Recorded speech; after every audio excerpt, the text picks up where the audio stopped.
With the events naman, syempre, you have to invest a lot of money from the beginning without even making sure, hindi ka sure kung magiging successful ba yung magiging concert nito eh.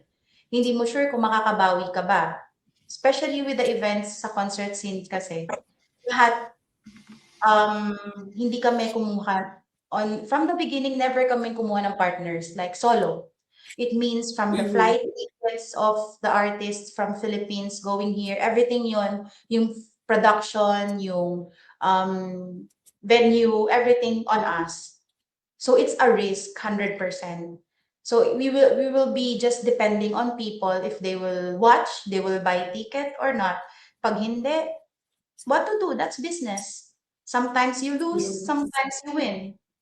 If you will not take the risk, wala ding mangyayari. First it all by Bruno Mars.